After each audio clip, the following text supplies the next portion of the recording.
Hello everyone, welcome to class test juniors. आज हम class 10th के केमिकल इक्वेशंस एंड रिएक्शन का बहुत ही इंपॉर्टेंट टॉपिक करने वाले हैं, that is types of reaction. तो आज जो हम टाइप्स कवर करेंगे that is combination reaction and decomposition reaction. So let's get started.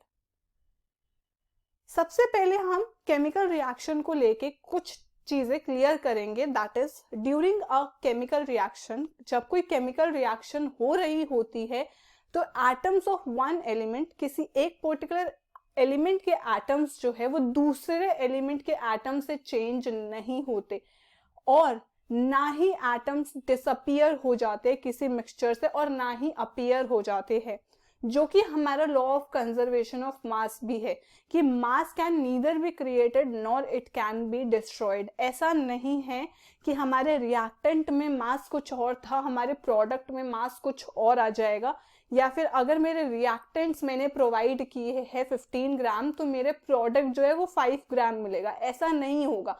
अगर ऐसा होगा भी तो शायद साथ में कुछ गैस रिलीज होगी जो कि इक्वल कर देगा हमारे रिएक्टेंट और प्रोडक्ट का मास। अब जब मास हमारा सेम है तो एटम्स भी हमारे डिसअपियर या अपीयर नहीं करते। जो हमारे रिएक्टेंट में है वही प्रोडक्ट में होते हैं। और जब एक केमिकल रिएक्शन हो रही होती है और दो रिएक्टेंट जब आपस में रिएक्ट करते हैं तो ये आपको हमेशा याद रखना है that atoms of one element do not change into those of another element. ऐसा नहीं होगा कि एटम चेंज हो जाए, this is not possible. Now chemical reactions involve the breaking and making of bonds. Chemical reaction में basically या तो bond break होते हैं या बनते हैं एटम्स के बीच में। जब कोई केमिकल रिएक्शन होती है दो रिएक्टेंट के बीच में तो उसके अंदर या तो बॉन्ड ब्रेक होगा या बॉन्ड मेक होगा। बॉन्ड के बनने या टूटने की वजह से हमें एक न्यू सब्सटेंस मिलता है जिसे हम प्रोडक्ट कहते हैं, जिसे हम क्या कहते हैं, प्रोडक्ट। तो ये न्यू सब्सटेंस जो हमें मिला है दिस इज आवर प्रोडक्ट।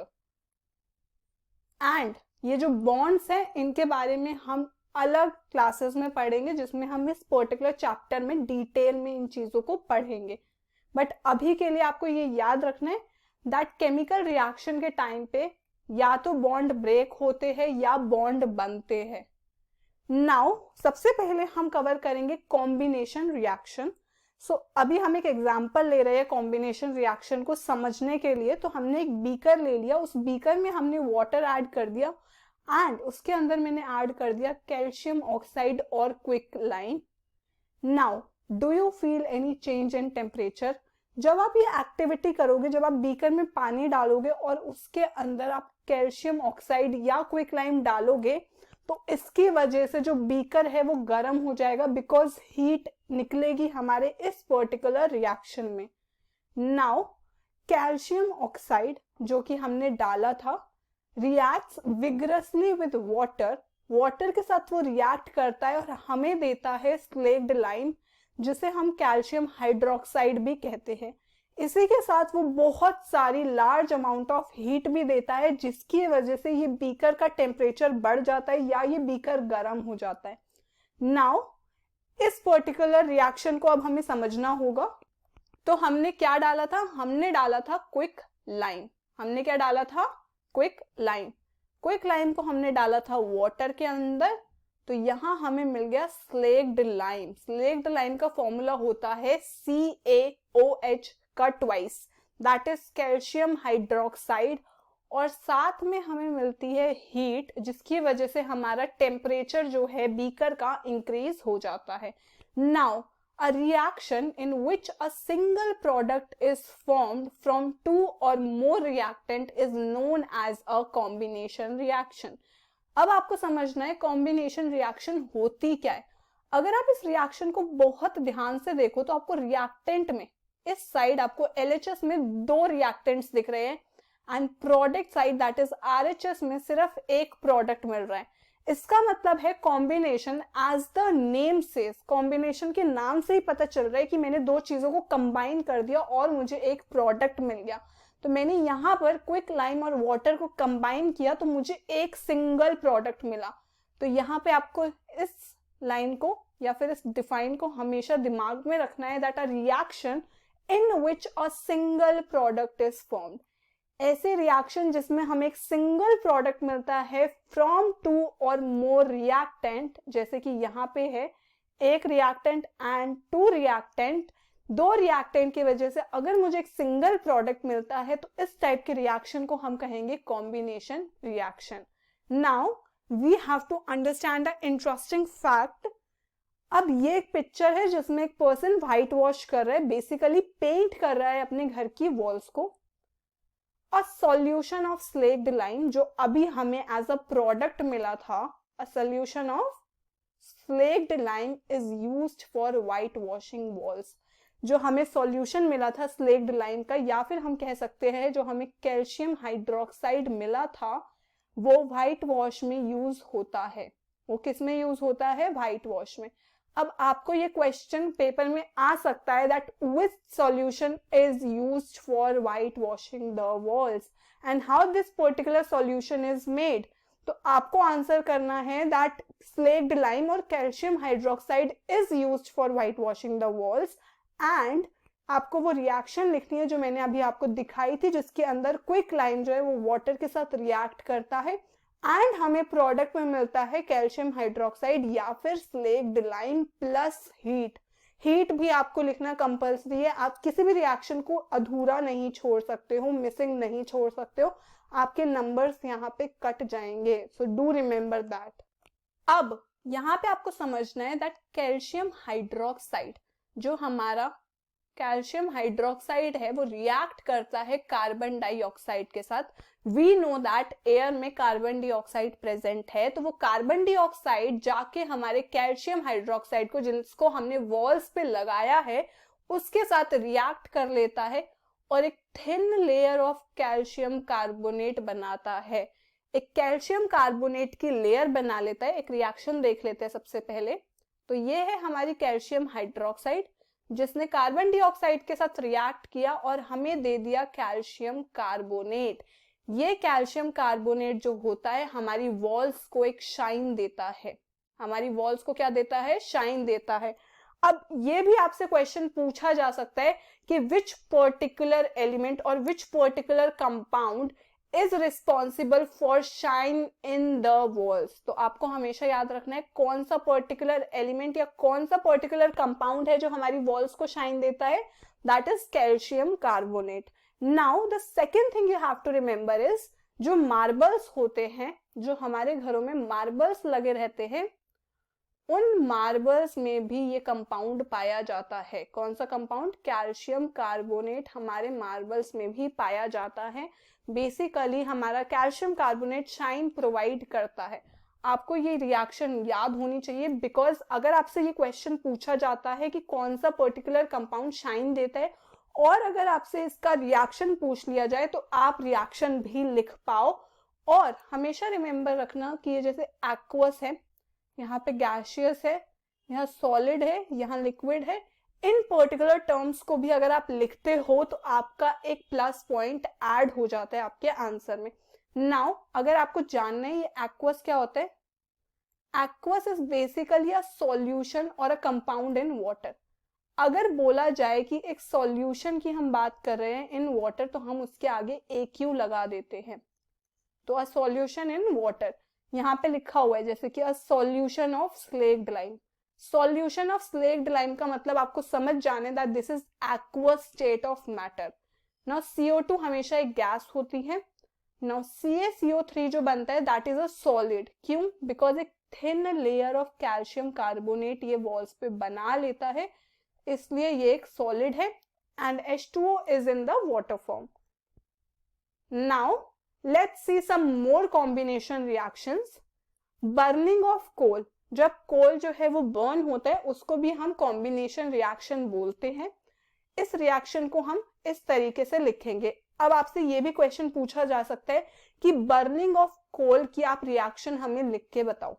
तो ये क्या है? ये है कार्बन, कार्बन सॉलिड फॉर्म में, ऑक्सीजन जो है वो गैसियस फॉर्म में है, एंड इससे हमें मिल गया CO2। तो जब कोल बर्न होता है तो हमारा कार्बन डाइऑक्साइड प्रोड्यूस होता है। जब हमारा कोल बर्न होता है तो क्या प्रोड्यूस होता है, कार्बन डाइऑक्साइड। तो ये आपको याद रखना है। और कार्बन डाइऑक्साइड क्या है, गैसियस फॉर्म में निकलता है। एंड आपको यहाँ पे बहुत क्लियरली दिख रहा है कि आपने दो रिएक्टेंट को ऐड किया है तो एक सिंगल प्रोडक्ट आपको मिला है। That means it is a combination reaction, because in the combination reaction we combine two reactants and we get a single product. तो इसे हम क्या कहेंगे, ये कॉम्बिनेशन रिएक्शन है। अब आपसे क्वेश्चन ये भी पूछा जा सकता है कि आपको बहुत सारी रिएक्शंस दे रखी हो एंड आपको आइडेंटिफाई करना है कि ये कौन से टाइप की रिएक्शन है। तो अगर बर्निंग ऑफ कोल या फिर आपको ऐसा कुछ भी दिखे जहां दो रिएक्टेंट को आपने ऐड किया और आपको एक सिंगल प्रोडक्ट मिलता है, that means that is a combination reaction. Now formation of water. So यहाँ पर हमारे पास है हाइड्रोजन गैस और ऑक्सीजन गैस। इन दोनों को जब हमने ऐड किया तो हमें वाटर मिल गया। ये दोनों गैसियस फॉर्म में है, लेकिन जो H2O हमें मिलता है that is in liquid form and this is also same. आप यहाँ देख सकते हो, आपने दो रिएक्टेंट ऐड किया और आपको एक सिंगल प्रोडक्ट मिला। तो अगर आपके पास क्वेश्चन आता है कि identify the type of reaction, तो you can say that this is a combination reaction. तो इस तरीके से हमने कुछ कॉम्बिनेशन रिएक्शंस के एग्जांपल देखे। Now let's understand what are exothermic reactions. So ऐसी कोई भी रिएक्शन जब वो हो रही है एंड उस रिएक्शन के बाद हीट प्रोड्यूस हो, ऐसी कोई भी रिएक्शन जिस रिएक्शन के होने के बाद हीट प्रोड्यूस हो, उस टाइप की रिएक्शन को हम एक्सोथर्मिक रिएक्शंस कहते हैं। कुछ एग्जांपल्स जैसे burning of natural gas. Burning of natural gas में भी हमारी हीट प्रोड्यूस होती है। रेस्पिरेशन। अब रेस्पिरेशन आप सोच रहे होगे कैसे। जब हमारा डाइजेशन होता है तो जो फूड होता है हमारा वो छोटे छोटे सब्सटेंसेस में टूटता है। जैसे हम खाते हैं राइस, पोटैटोज, ब्रेड्स, ये सब में कार्बोहाइड्रेट्स होता है। तो कार्बोहाइड्रेट्स जो होते हैं वो छोटे छोटे पार्टिकल्स में टूटते हैं। यहाँ पर जब ये पार्टिकल्स में टूट रहे होते हैं तो हीट प्रोड्यूस होती है और साथ में एनर्जी प्रोड्यूस होती है, जो एनर्जी हमें यूज होती है हमारी डे टू डे लाइफ के लिए। बट इन सारी ही रिएक्शंस में हीट प्रोड्यूस होती है। नाउ अगर मैं आपको बताऊं बर्निंग ऑफ नेचुरल गैस के रिएक्शन को हम कैसे लिखते हैं, तो उसको लिखते हैं हम CH4। CH4 जो है हमारा मीथेन है। मीथेन जो है हमारा ऑक्सीजन के साथ रिएक्ट करता है एंड हमें देता है कार्बन डाइऑक्साइड। हमें क्या देता है, carbon dioxide plus water. And इस पर्टिकुलर रिएक्शन में हमारी हीट प्रोड्यूस होती है। इस रिएक्शन में हीट प्रोड्यूस होती है हमारी, and that is why this reaction is known as exothermic reactions. तो आपको हमेशा याद रखना है जिस भी रिएक्शन में हीट प्रोड्यूस होगी उस रिएक्शन को हम एक्सोथर्मिक रिएक्शन बोलेंगे। अब रेस्पिरेशन की हमारी किस तरीके की रिएक्शन दिखती है, तो ग्लूकोज का फॉर्मूला होता है C6H12O6। Why glucose? Because carbohydrates. Now this is in aqueous form. When this react with oxygen, it gives us CO2 जो कि रिलीज हो जाता है बाहर, and water and energy। तो ये हमारी रेस्पिरेशन की कुछ इस तरीके की रिएक्शन दिखती है और इसमें साथ में हीट प्रोड्यूस होता है। That is why this is known as exothermic reactions. So वापस से, what are exothermic reactions? The reactions in which the heat is produced are known as exothermic reactions। ऐसे कोई भी रिएक्शन जिसके अंदर हीट प्रोड्यूस होती है उसे हम एक्सोथर्मिक रिएक्शंस बोलते हैं। उनके एग्जांपल्स हम यहाँ से लिख सकते हैं। That burning of natural gas, हमें पूरी रिएक्शन पता है कि मीथेन जो है वो ऑक्सीजन के साथ रिएक्ट करके कार्बन डाइऑक्साइड एंड वाटर देता है। Then respiration is also an example of exothermic reaction।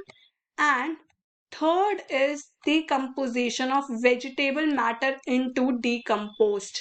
Now अगर आपको क्वेश्चन आते पेपर में तो आप एक्सोथर्मिक को डिफाइन कर सकते हो, आप उसके साथ एग्जांपल्स दे सकते हो, सो दैट आपका आंसर बहुत ही फुलफिल्ड लगे और सेटिस्फाइड लगे एग्जामिनर को। तो हमेशा याद रखिएगा कभी भी आपसे कोई क्वेश्चन पूछे तो गिव एग्जांपल्स विद दैट, क्योंकि वो एक प्लस पॉइंट ऐड कर देता है आपके आंसर्स में। Now let's go to the decomposition reaction. हमने कॉम्बिनेशन रिएक्शन को बहुत अच्छे से समझ लिया है, अब हमें समझना है डिकम्पोजिशन रिएक्शन क्या होती है। तो यहाँ पर मेरे पास है बर्नर एंड मेरे पास है फेरस सल्फेट क्रिस्टल्स। तो मैंने टोंग से इन क्रिस्टल्स को, बेसिकली फेरस सल्फेट क्रिस्टल्स को पहले मैं टेस्ट ट्यूब में, this is a dry boiling test tube, इसके अंदर मैं इसे डालूंगी और टोंग से बर्नर पर पकड़ के रखूंगी। So do you feel any change in temperature? Because आप ये प्रैक्टिकल अपने घरों में नहीं कर सकते हो, तो मैं आपको इन जनरल बताती हूँ कि do you feel any change in temperature. अगर आप इस पर्टिकुलर रिएक्शन को करते हो तो आप इस चीज को ट्राई कर सकते हो, but let's try to answer this particular question. The green colour of the ferrous sulphate crystal has changed. जो फेरस सल्फेट है उसका कलर क्या होता है? उसका कलर ग्रीन होता है। आपसे ये क्वेश्चन भी पूछा जा सकता है, what is the colour of ferrous sulphate crystal? So it is a green colour crystal. Now होता क्या है, बिकॉज मैंने अभी आपसे टेम्परेचर की बात की थी, बट अभी ये पूरा एक्सप्लेन कर रहा है कि जो कलर है वो चेंज हो जाता है। You can also smell the characteristic order of burning sulphur. आपको सल्फर का एक ऑर्डर भी आएगा जो कि बर्निंग सल्फर का आएगा। Now let's see the reaction की एग्जैक्ट रिएक्शन हो क्या रही है। तो ये है हमारे फेरस सल्फेट के crystal which is in solid form. So what is this? This is ferrous sulfate. This is ferrous sulfate. हमने इसे हीट किया, तो यहाँ पे हम हीट भी लिखेंगे। उसके बाद हमें यहाँ पर एक पर्टिकुलर कंपाउंड मिलता है और यहाँ पर सल्फर गैसेस मिलती है। इन गैसेस की वजह से ऑर्डर प्रोड्यूस होता है, और बिकॉज हमारा फेरस सल्फेट जो कि ग्रीन कलर का था और जिसका फॉर्मूला कुछ इस तरीके का था, वो इसमें चेंज हो गया, इस वजह से हमारा कंपाउंड का कलर चेंज हो गया। Now a single reactant break down to give simpler product is called decomposition reaction. अब जैसे हमने पढ़ा था कॉम्बिनेशन रिएक्शन में क्या होता था कि दो रिएक्टेंट जुड़ के एक प्रोडक्ट बनाते थे। Decomposition as the name says कि एक सिंगल रिएक्टेंट, यहाँ पे क्या है, एक सिंगल रिएक्टेंट है। एक सिंगल रिएक्टेंट जो है वो ब्रेक डाउन हो गया है सिंपलर प्रोडक्ट्स में, वो बहुत सारे सिंपलर प्रोडक्ट्स में ब्रोक डाउन हो गया है। इस वजह से इस पर्टिकुलर रिएक्शन को हम क्या कहते हैं? Decomposition reaction. तो अब आपको समझ में आ गया कि कॉम्बिनेशन मतलब कंबाइन कर देना, डिकम्पोजिशन मतलब तोड़ देना। तो मतलब रिएक्टेंट एक होगा एंड प्रोडक्ट बहुत सारे मिलेंगे हमें। Now when a decomposition reaction is carried out by heating, अगर अभी अभी आपने उस पर्टिकुलर रिएक्शन को नोटिस किया था जो कि फेरस सल्फेट क्रिस्टल की रिएक्शन थी, तो आपने देखा था उस एरो के ऊपर हीट लिखा हुआ था। तो अगर कभी भी कोई डिकम्पोजिशन रिएक्शन हीट के साथ होती है, मतलब हम उसे हीट की हेल्प से करते हैं, तो उस रिएक्शन को हम क्या कहेंगे? उसे हम कहेंगे थर्मल डिकम्पोजिशन। उसे हम क्या कहेंगे? Thermal decomposition. Now let's see some examples. तो यहाँ पे क्या है, अभी अभी हमने पढ़ा था, दिस इज कैल्शियम कार्बोनेट, जो कि किसके लिए यूज होता है? जो कि शाइन के लिए यूज होता है। ये शाइन का पर्पस होता है। Now this is my calcium carbonate और लाइमस्टोन। नाउ यहाँ पे आपकी एरो के ऊपर आ गया है हीट, मतलब ये हीट की प्रेजेंस में डिकम्पोजिशन हो रहा है। आप देख सकते हो यहाँ क्या है, एक सिंगल प्रोडक्ट, और यहाँ पे क्या है, मल्टीपल प्रोडक्ट्स आपको मिले हैं। मतलब यहाँ एक सिंगल रिएक्टेंट है LHS में, और यहाँ आपको मल्टीपल प्रोडक्ट मिले हैं RHS में। आपको क्या मिले हैं? Multiple products. तो आपने जब एक सिंगल रिएक्टेंट को डिकम्पोज किया in the presence of heat, तो आपको दो प्रोडक्ट मिलते हैं। The first product is CaO। The first product is CaO, that is quicklime, and the second product is carbon dioxide. Now calcium oxide or CaO, that is quicklime, is used a lot in the manufacturing industry as a cement. in the manufacture of cement. Now do remember that आपसे question पूछा जा सकता है that which particular compound is used in the manufacture of cement. तो आपको answer पता होना चाहिए that calcium oxide is used in the manufacture of cement. आपसे इसी टाइप के क्वेश्चंस पूछे जाएंगे एंड देन आपसे पूछा जाएगा कि ये वाली रिएक्शन लिख के बताओ कि किस तरीके से कैल्शियम ऑक्साइड बनता है या फिर किस तरीके से क्विक लाइम बनता है. तो आपको ये पता होना चाहिए कि क्विक लाइम कैसे बनता है. आपसे ये भी पूछा जा सकता है कि आपको डीकम्पोजिशन रिएक्शन बतानी है कैल्शियम कार्बोनेट की. So you should know how have to write this particular reaction. Now this is a second reaction and because this particular reaction happened in heat, इसे हम क्या कहेंगे, थर्मल डिकम्पोजिशन. इसे हम क्या कहेंगे, thermal decomposition. Now this is a second reaction जिसके अंदर हमारे पास लेड नाइट्रेट है, उसे हीट में हमने बेसिकली डिकम्पोज किया तो हमें मिला लेड ऑक्साइड, हमें मिला नाइट्रोजन डाइऑक्साइड और हमें मिला oxygen. So this is lead nitrate and this is lead oxide and nitrogen dioxide की वजह से इस पर्टिकुलर रिएक्शन में ब्राउन फ्यूम्स निकलते हैं. इस पर्टिकुलर रिएक्शन में क्या निकलते हैं, ब्राउन फ्यूम्स निकलते हैं. अब आपसे इस टाइप का क्वेश्चन पूछा जा सकता है, when lead nitrate is heated what products do we gate.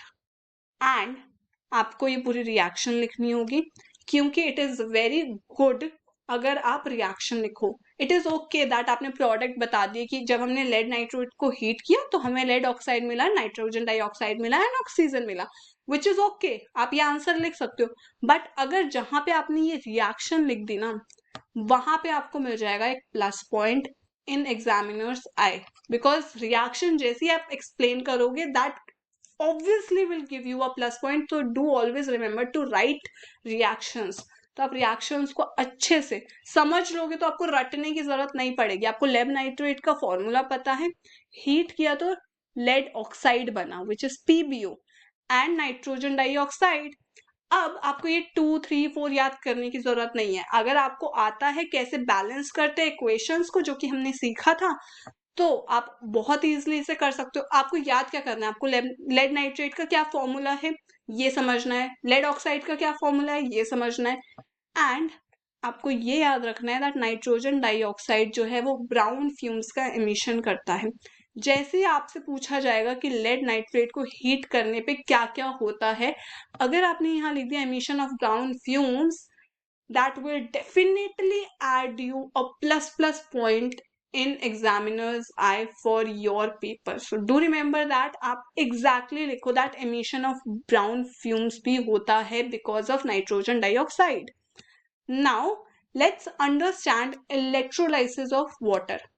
तो यहाँ पर मेरे पास है ये एक प्लास्टिक का मग, मैंने इसके अंदर 2 होल्स कर दिए एंड मैंने यहाँ पर कार्बन इलेक्ट्रोड्स डाल दिए.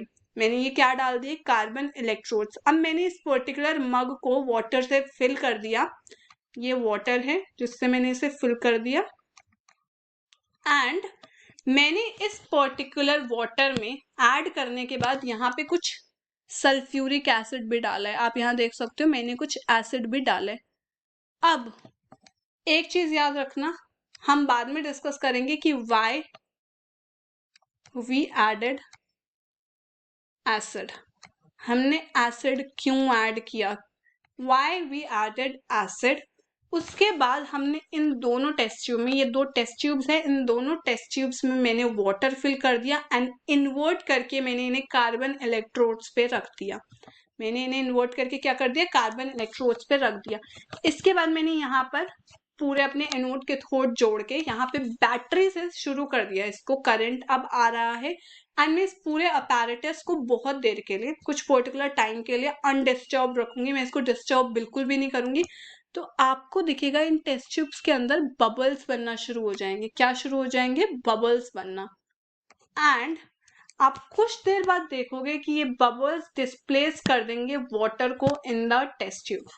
ये बबल्स की जगह यहाँ पर जो वाटर है इस पर्टिकुलर टेस्ट ट्यूब में, इन टेस्ट ट्यूब में वाटर की जगह आपको बबल्स दिखना शुरू हो जाएंगे एंड आफ्टर सम पॉइंट जब आप इन टेस्ट ट्यूब्स को निकालोगे तो आपको इनके अंदर 2 गैसेस मिलेंगी। आपको इसके अंदर क्या मिलेगी? 2 गैसेस। अब हमें कॉन्सेप्ट समझना है सबसे पहले कि हमने यहाँ पर क्यों एसिड ऐड किया था। So do remember that water बहुत ही बैड कंडक्टर है इलेक्ट्रिसिटी का, और आपको दिख रहा है यहाँ पूरा इलेक्ट्रिसिटी का मैंने सेटअप कर रखा है। तो वाटर क्या है? Water is a very bad conductor of electricity. We added acid ताकि आयोनाइजेशन बढ़ जाए। एसिड की वजह से एसिड अपना आयन रिलीज करेगा जिसकी वजह से यहाँ पर इलेक्ट्रिसिटी कंडक्ट होना शुरू हो जाएगी एंड बिकॉज इलेक्ट्रिसिटी कंडक्ट होना शुरू हो जाएगी तो हमारा इलेक्ट्रोलाइसिस मतलब कि पानी का ब्रेकडाउन होना शुरू हो जाएगा। तो हमने एसिड इसलिए डाला because water is a very bad conductor of electricity and acid is a good conductor of electricity because of ions. Because of ions, acid is a very good conductor of electricity, which helps in the electrolysis of water, and electrolysis is basically the breakdown of water. Electrolysis is what? Breakdown of water. अगर कभी भी आपको ये word दिखे ना lysis, ये lysis word का मतलब ही ना breakdown होता है। Do always remember that कि ये lysis word का मतलब क्या होता है? breakdown। तो जब भी आपको इलेक्ट्रोलाइसिस या ऐसा कोई भी वर्ड दिखे जिसके एंड में लाइसिस आता है, दैट मीन्स ब्रेक डाउन। तो ये पूरा सेटअप हमने किया था पानी को ब्रेक करने के लिए। Now why is the amount of gas collected in one of the test tubes in double of the amount collected in the other. अब आपने देखा यहाँ पे आपके पास है 2 टेस्ट ट्यूब। आपके पास क्या है? 2 टेस्ट ट्यूब। अब आप देखोगे जब H2O ब्रेक करेगा ना तो आपको 2 गैस मिलेगी। वो कौन कौन सी मिलेगी? एक तो हाइड्रोजन मिलेगी और एक ऑक्सीजन मिलेगी। जिससे ये बनी है ऑब्वियस सी बात है वही गैसेस हमें मिलेंगी। अभी अभी हमने पढ़ा था हाइड्रोजन गैस और ऑक्सीजन गैस को जोड़ने से हमें पानी मिलता है, तो अगर हम इसे तोड़ेंगे तो भी हमें यही 2 गैसें मिलेंगी। नाउ एक पर्टिकुलर टेस्ट ट्यूब में आपको हाइड्रोजन गैस मिलती है और एक में आपको ऑक्सीजन गैस मिलती है। बट आपसे क्वेश्चन क्या पूछा गया है कि एक टेस्ट ट्यूब में double the amount of second test tube gas आपको क्यों मिलती है? मतलब अगर आपको यहाँ पर x अमाउंट ऑफ गैस मिली है तो यहाँ आपको 2x क्यों मिली? ये क्वेश्चन है। So this is a question why you get double of the gas from the second test tube. ऐसा क्यों हुआ है? Let's see. तो इसे समझ लेते हैं। Because water contains 2 parts of hydrogen and 1 part of oxygen. What does that mean? अगर मैं हाइड्रोजन या वाटर का फॉर्मूला देखो तो ये कुछ इस तरीके का दिखता है। यहाँ पे अगर आप देखो तो 2 पार्ट्स ऑफ H है और 1 पार्ट ऑफ O है। तो मतलब जब ये टूटेगा तो ये 2 पार्ट्स ऑफ H देगा एंड 1 पार्ट ऑफ O देगा। Very obvious. तो this is the reason why we get hydrogen gas as twice and oxygen gas as only x। इसीलिए हमें हाइड्रोजन गैस डबल मिलती है और ऑक्सीजन सिंगल मिलती है बिकॉज हमारे वाटर के अंदर 2 पार्ट्स ऑफ हाइड्रोजन है एंड 1 पार्ट ऑफ ऑक्सीजन है। नाउ यहाँ पर हमने क्या किया, एक चाइना डिश के अंदर दिस पर्टिकुलर डिश और दिस पर्टिकुलर apparatus इस चाइना डिश, मैंने इस चाइना डिश के अंदर रख दिया सिल्वर क्लोराइड। मैंने क्या रख दिया? Silver chloride. सिल्वर क्लोराइड हमारा व्हाइट कलर का होता है एंड मैंने इसको रख दिया सनलाइट के अंदर। Now decomposition of silver chloride gives silver and chlorine by light. मतलब जब सिल्वर क्लोराइड का डिकम्पोजिशन होता है तो आपको सिल्वर और क्लोराइन मिलता है in the presence of light. इस रिएक्शन को देख लेते हैं। सो ये सिल्वर क्लोराइड का क्या है? फॉर्मूला या कंपाउंड का फॉर्मूला है। इसमें यहाँ पर हमने क्या किया, ये सिल्वर क्लोराइड व्हाइट कलर का है in the presence of sunlight. तो आपको रिएक्शन के ऊपर लिखना है कि किसके प्रेजेंस में हुआ है? सनलाइट के प्रेजेंस में आपको मिला सिल्वर एंड क्लोराइन। आपको क्या मिला? Silver and chlorine. And this is obviously a decomposition reaction. Why it is a decomposition reaction? Because you have a single reactant and you get two product. तो जब भी एक सिंगल रिएक्टेंट दो product में break down करता है या टूटता है तो उसे हम क्या कहते हैं, उसे हम डिकम्पोजिशन रिएक्शन बोलते हैं. Now this gives grey colour. तो अब आपको एक क्वेश्चन हमेशा याद रखना है, आपसे क्वेश्चन पूछा जा सकता है दैट आपने सिल्वर क्लोराइड को सनलाइट में रखा है तो क्या होगा. तो आप लिखोगे कि जब आपने सिल्वर क्लोराइड को सनलाइट में रखा तो आपको दो प्रोडक्ट्स मिले, that is silver and chlorine.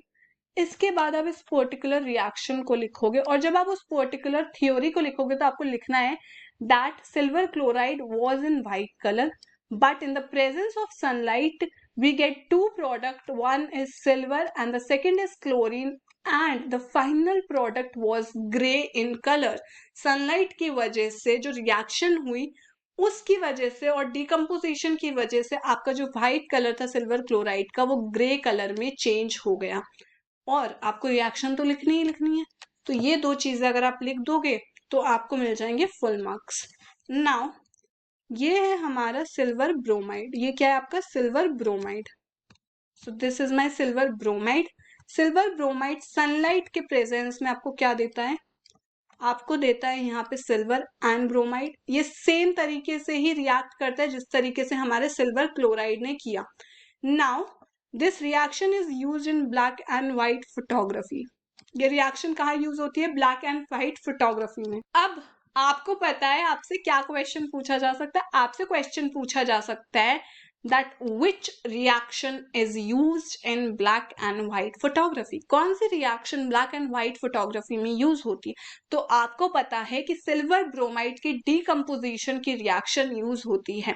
Now आप इतना नहीं लिखोगे that the decomposition of silver bromide is used in black and white photography. आप इस पूरी रिएक्शन को भी दिखाओगे, क्योंकि जैसे ही आप इस पूरी रिएक्शन को दिखाओगे आपको मिल जाएगा एक प्लस पॉइंट. एंड हमें प्लस पॉइंट चाहिए क्योंकि हमें क्या हम एक्स्ट्रा करें कि हमें प्लस पॉइंट मिले और किस तरीके से हम अपनी प्रेजेंटेशन ऑफ आंसर दे वो बहुत मैटर करता है हमारे 10th क्लास में. So always do remember that. Now decomposition requires energy either in the form of heat, light or electricity for breaking down the reactants. हमारी डीकम्पोजिशन रिएक्शन में या तो हमें हीट चाहिए होती है. आपने देखा होगा अब तक जितने भी मैंने आपको डीकम्पोजिशन के रिएक्शन दिखाए या तो उसमें हीट था या उसमें लाइट था जैसे यहाँ सनलाइट है, या इलेक्ट्रिसिटी था जैसे इलेक्ट्रोलाइसिस ऑफ वाटर में इलेक्ट्रिसिटी था, ताकि हम रिएक्टेंट्स को तोड़ पाए. Reaction in which energy is absorbed, ये सारी ही ऐसी एनर्जी है जिसके अंदर एनर्जी एब्जॉर्ब्ड हो रही है. आपने देखा था, मैंने आपको बताया था एक्सोथर्मिक रिएक्शंस जिसके अंदर हीट निकलती है, लेकिन इसके अंदर हम हीट, लाइट और इलेक्ट्रिसिटी प्रोवाइड कर रहे हैं, तो मतलब हमारी एनर्जी जो है वो अब्जॉर्ब हो रही है. तो इन टाइप के रिएक्शंस को हम एंडोथर्मिक रिएक्शंस कहते हैं. इन्हें हम क्या कहते हैं, एंडोथर्मिक रिएक्शंस. तो एक और बार रिवाइज करते हैं कि जिस भी रिएक्शन में हीट निकलती है रिएक्शन होने के दौरान उन रिएक्शंस को एक्सोथर्मिक रिएक्शन कहते हैं. एंड जिसमें हमारी एनर्जी अब्जॉर्ब होती है जैसे कि डीकम्पोजिशन रिएक्शन, क्योंकि डीकम्पोजिशन रिएक्शन में हमें हीट, लाइट या इलेक्ट्रिसिटी देनी पड़ती है रिएक्टेंट को सिंपलर प्रोडक्ट में तोड़ने के लिए. जैसे यहाँ पर सिंपलर प्रोडक्ट में तोड़ने के लिए हमें सनलाइट देनी पड़ी, तो यहाँ पर हम हीट प्रोवाइड कर रहे हैं. और जब भी हम हीट प्रोवाइड करते हैं तो उस टाइप की रिएक्शन को एंडोथर्मिक रिएक्शन कहते हैं. आप इसे याद कैसे कर सकते हो, एंडो, एंडो मतलब एंड. क्या ये आपको अंदर वाली फीलिंग दे रहा है, अंदर, तो मतलब हमने रिएक्शन के अंदर दिया सनलाइट, हीट या इलेक्ट्रिसिटी को, दैट मीन्स एन अंदर. एंड जो है वो अंडर वाली फीलिंग भी दे रहा है, सो अंडर, अंदर. सो बेसिकली आपको हमेशा याद रखना है कि एंडो मतलब अंदर और एक्सो मतलब बाहर. तो एंडो मतलब होता है कि आपने प्रोवाइड किया और एक्सो मतलब होता है रिलीज हुआ. आपने ये चीज समझ ली और ये शॉर्टकट समझ लिया तो आपको ये बहुत ईजिली याद हो जाएगा कि एंडो मतलब अंदर, रिएक्शन के अंदर हम खुद हीट प्रोवाइड कर रहे हैं. इसी के साथ हमने अपना बहुत ही इंपॉर्टेंट टॉपिक खत्म कर लिया, that is types of reaction. And इसके अंदर हमने पढ़ा combination reaction and decomposition reaction और इसी के साथ हमने देखे एक्सोथर्मिक एंड एंडोथर्मिक रिएक्शंस। हमने बहुत सारी रिएक्शंस देखी है, उन रिएक्शंस का कहाँ कहाँ यूसेज है, कैसे वो रिएक्शन लिखी जाती है, वो भी हमने समझ लिया। अब आपका काम है इस पूरे टॉपिक को रिवाइज करना। एंड अगर आपको वीडियो पसंद आया है तो प्लीज वीडियो को लाइक करिएगा। एंड अगर आपने चैनल को सब्सक्राइब नहीं किया है तो go and subscribe the channel. And thank you for watching the video.